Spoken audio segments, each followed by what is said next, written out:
Simply picking up a trumpet, of course, doesn't make you a new person. Your everyday life also plays a part. For example, how you usually use yourself also influences your practice.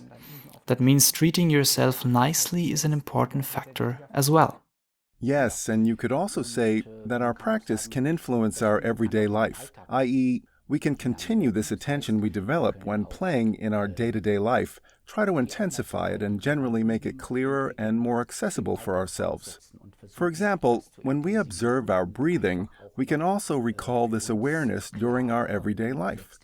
When standing at the bus stop, instead of getting annoyed, we could use the time to truly become aware of ourselves, to say, I inhale freely and deeply. I exhale slowly and regularly. Just follow this directive and develop a feeling for it. We can become aware of our grounding, feel how our breathing fills our body.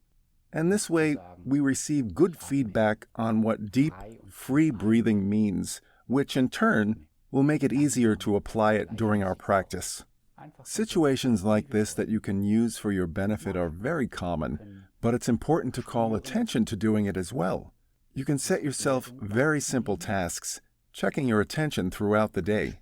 Recently, I visited a monastery where the monks don't speak at all for a yoga seminar, and aside from the yoga, we were also told to open and close all the doors that we opened and closed in an attentive, conscious, and careful manner. This means that we needed to be aware that we were touching the door handle, pushing it down, opening the door, and just as mindfully closing it again, making as little noise as possible. When trying to do this for an entire day, to open and close all the doors that we open mindfully, this is a great challenge, and you'll find that you'll often fail because our thoughts are not focused on the present. But simply this challenge of saying, I'll try that and I'll remember it, leads to an enhanced sense of attention, which we can, again, transfer to our work. We can set ourselves such attention tasks in many areas of life. We can say, I will observe myself tying my shoes. Am I holding my breath while I do it? Or do I keep breathing as I do so? Or I could observe myself while brushing my teeth in the morning. Am I conscious of myself? Am I grounded? How do I perceive what I'm doing right now? These are all things that then, of course, contribute to a way of thinking, to a perception that is becoming more and more familiar, and with which we then also approach our work, and so combine everyday activities and work in practice as a unit that no longer requires this active strength. Now I have to concentrate in order to play well. This is a much more effective and better type of concentration than this forced one, and it's important to transfer that into everyday life as well. Exactly, and it's not just an awareness of yourself, but of the world around you. Take, for example, the topic of hearing. There's a lot to hear and discover in everyday life that is also related to music. For leaves rustling in a forest, there's a rising and a subsiding. When a good public speaker creates a crescendo, the regular pulsing of your washing machine, for all I care. You can open up your attention to those things too. Something we should maybe add, we're using the word practice and talk about wanting to reach certain goals, but that makes it sound like a lot of effort and like a lot of energy needs to be used. It can actually be almost a playful process, and most important is the ability to say, who cares if something doesn't work out? We have this awareness, okay, next time I'm going to do it like this again and recall this more and more, which creates a casual process that lets us become one with what we want, rather than this forced, I need to work for this and I need to practice, and that's exhausting. If you approach it with this kind of attitude, you'll not succeed in achieving these attentional processes and to solidify them. Instead, there needs to be this casual, open, playful approach to the topic. And you need to also regard yourself with a certain generosity when things that you set out to do fail. There's always another time. So you could say, in a way, this kind of concentration becomes a way of living. Peter Sloterdijk, the German philosopher, said that there is no way you can ever not practice. If you view every activity as a kind of practice, then this separation of concentrated trumpet practice and everyday life becomes a lot less potent. Yes, sure. I think the forest really is a very obvious, very good example. When we go for a walk in the forest, there are so many ways to train your ability to hear, to listen carefully.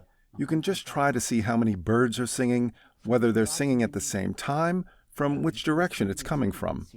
Am I hearing the rustling of the leaves created by the wind, or a branch that cracks, or a chainsaw from a distance? This process as a whole encompasses more than the word listening describes. It means that one gets more involved, which leads to there always being new discoveries to be made. That is, the longer we continue this process, the more we hear what we have not heard before. You start to listen and it becomes more and more intense and differentiated. And that's wonderful training for what we need to deal with music. Listening to music is an essential part of what we need for our practice. When we listen to a lot of music and absorb it, we create a supply of sounds, of melodies, of rhythms that we can draw from to create something from our own creativity. It's just like the painters who go to Provence, go there to experience this incredible lighting there and the interplay of colors that stems from this light, and to absorb those nuances of color that they've never known before. From this valuable collection of impressions and color combinations they now have stored in their minds, they can then create their own creative pieces that they can express on their canvas.